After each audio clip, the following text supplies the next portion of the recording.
दोस्तों नमस्कार।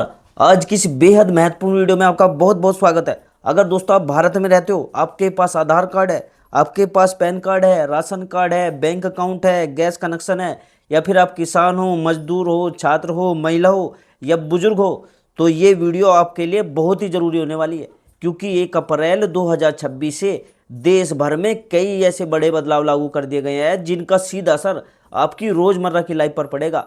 और आज हम इस वीडियो में समझेंगे 10 बड़े नियमों के बारे में कि वे कौन से नए नियम हैं, ठीक है। और वो भी आपको बिल्कुल आसान भाषा में समझाऊंगा ताकि कोई भी व्यक्ति चाहे पढ़ा लिखा हो या कम पढ़ा लिखा हो आसानी से समझ सके और समय रहते जरूरी कदम उठा सके।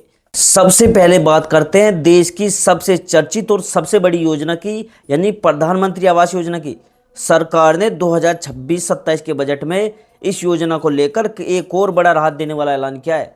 अब तक कई लोग ऐसे थे जिनका घर बनाने का सपना अधूरा रह जाता था क्योंकि मिलने वाली जो सहायता राशि थी वो कम पड़ जाती थी या फिर किस्त टाइम पर नहीं मिलती थी। लेकिन अब सरकार इस योजना के तहत मिलने वाली राशि को बढ़ाने पर काम कर रही है। जी हाँ दोस्तों, खासकर ग्रामीण इलाकों में रहने वाले लोगों के लिए ये एक बहुत बड़ी खुशखबरी है, क्योंकि वहाँ पहले कम पैसा मिलता था लेकिन अब उसे बढ़ाकर ज़्यादा आर्थिक मदद दी जा सकती है। वहीं शहरी क्षेत्रों में रहने वाले लोगों को भी 3 लाख से लेकर 5 लाख रुपए तक की सहायता मिलने की संभावना जताई जा रही है। इतना ही नहीं, जिन लोगों की पहली, दूसरी या तीसरी किस्त रुकी हुई थी उनके खाते में अब तेजी से पैसा ट्रांसफर किया जा रहा है।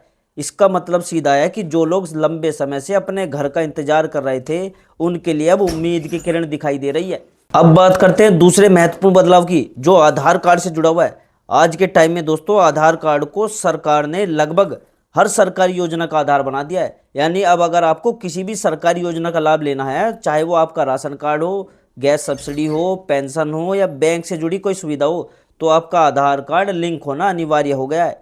अगर आपका आधार लिंक नहीं है तो आप इन सुविधाओं से आपको वंचित किया जा सकता है। सरकार का मुख्य उद्देश्य यही है कि जो फर्जी लोग गलत तरीके से योजना का लाभ उठा रहे हैं उन्हें हटाया जाए और जो असली जरूरतमंद लोग हैं उन्हें फ़ायदा मिले। इसलिए अगर आपने अभी तक अपना आधार लिंक नहीं कराया है तो इसे जल्दी पूरा करा लीजिए, नहीं तो आपको आगे परेशानी हो सकती है। तीसरा बड़ा बदलाव दोस्तों राशन कार्ड के लिए आया है। पहले लोगों को हर महीना राशन लेने के लिए लंबी लाइनों में लगना पड़ता था, जिससे समय भी बर्बाद होता था और काफ़ी परेशानी भी होती थी। लेकिन अब सरकार इस सिस्टम में बड़ा बदलाव कर रही है। अब कई राज्यों में ये व्यवस्था लागू की जा रही है कि लोगों को एक साथ 3 महीने का राशन दिया जाएगा। यानी अगर अप्रैल का महीना है तो आपको अप्रैल, मई और जून तीनों महीनों का राशन एक बार में मिलेगा। इससे लोगों को बार बार दुकान पर जाने की जरूरत नहीं पड़ेगी और भीड़ भी कम होगी। खासकर ग्रामीण इलाकों और गरीब वर्ग के लोगों के लिए एक बहुत बड़ी राहत का कदम है। चौथा बदलाव है उज्ज्वला योजना और गैस सिलेंडर से जुड़ा हुआ। अगर आपके पास उज्ज्वला योजना के तहत आपका गैस कनेक्शन है तो अब आपके लिए ई-KYC अनिवार्य कर दिया गया है। अगर आप ई-KYC नहीं कराते तो आपको गैस सब्सिडी नहीं मिलेगी और फ्यूचर में आपको सिलेंडर बुक करने में भी दिक्कत आएगी। हालांकि सरकार ने गैस की सप्लाई को बेहतर बनाने पर भी काम किया है, जिससे अब पहले की तरह लंबी लाइन नहीं लगेगी और सिलेंडर आसानी से मिलेगा। लेकिन ई-KYC करवाना बहुत ज़रूरी है, इसलिए इसे नज़रअंदाज मत करना। पांचवा बड़ा अपडेट है दोस्तों पैन कार्ड यूजर्स के लिए। आज के टाइम में पैन कार्ड और आधार कार्ड को लिंक करना बहुत ज़रूरी हो गया है। अगर आपने अभी तक अपने पैन को आधार से लिंक नहीं किया है तो आपका पैन कार्ड निष्क्रिय किया जा सकता है। इसका सीधा असर है कि आपकी बैंकिंग, आपका इनकम टैक्स रिटर्न, इन्वेस्टमेंट और TDS जैसी चीज़ों पर पड़ेगा।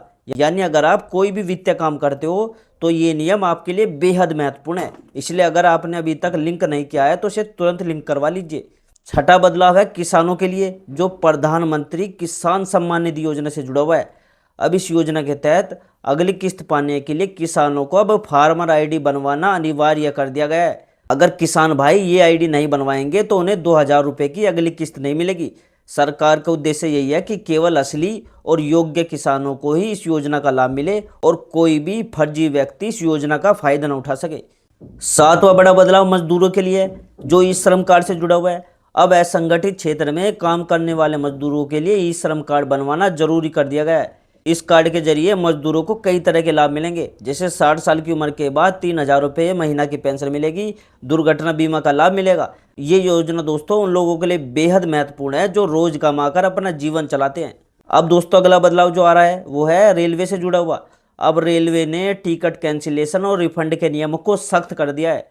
अगर आप अपनी 72 घंटे पहले टिकट कैंसिल करते हो तो आपको ज़्यादा रिफंड मिलेगा, लेकिन जैसे जैसे समय कम होता जाएगा रिफंड भी कम होता जाएगा। और अगर आप 24 घंटे के अंदर टिकट कैंसिल करते हो तो आपको कोई रिफंड नहीं मिलने वाला। इसका मतलब यह है कि अब यात्रियों को अपनी यात्रा की योजना पहले से बनानी होगी। अगला दोस्तों जो बड़ा बदलाव है वो है वाहन चालकों के लिए। अब आपको अपने गाड़ी के जो कागजात है वो फिजिकल रूप में रखने की जरूरत नहीं है। आप डिजी लॉकर में अपने दस्तावेज रख सकते हो, एम परिवहन में रख सकते हो, ठीक है, जो आपको ये पूरी तरह वैध माने जाएंगे। साथ ही ट्रैफिक नियमों को लेकर भी सख्ती बढ़ा दी गई है और ई चालान जो सिस्टम है उसे और मजबूत किया गया है, यानी अब ई चालान के जरिए आपके चालान कटेंगे। 10वां और जो आखिरी अपडेट है वो महिलाओं के लिए है। दोस्तों सरकार महिलाओं को आत्मनिर्भर बनाने के लिए सिलाई मशीन योजना चला रही है, जिसके तहत गरीब महिलाओं को मुफ्त सिलाई मशीन और ट्रेनिंग दी जाती है। इससे दोस्तों महिलाएं घर बैठे काम शुरू कर सकती है और अपनी कमाई शुरू कर सकती है। तो दोस्तों ये थे 1 अप्रैल 2026 से लागू होने वाले 10 बड़े बदलाव जो आपकी लाइफ के हर हिस्से को प्रभावित करेंगे। इसलिए दोस्तों जरूरी है कि आप इन नियमों को समझें और समय रहते जरूरी कदम उठाएं। और दोस्तों अगर आपको वीडियो अच्छी लगी हो तो वीडियो को लाइक कीजिएगा और इस वीडियो को अपने दोस्तों, फ्रेंड, रिश्तेदारों सभी के साथ शेयर कीजिए। दोस्तों ये वीडियो इतनी महत्वपूर्ण है कि इन नियमों की जानकारी सभी भारतीयों को होनी चाहिए। इसलिए दोस्तों वीडियो को शेयर जरूर कर दीजिएगा। और दोस्तों मैं मिलता हूँ आपसे अगली वीडियो में एक नई जानकारी, एक नए अपडेट के साथ। तब तक के लिए दोस्तों जय हिंद, जय भारत।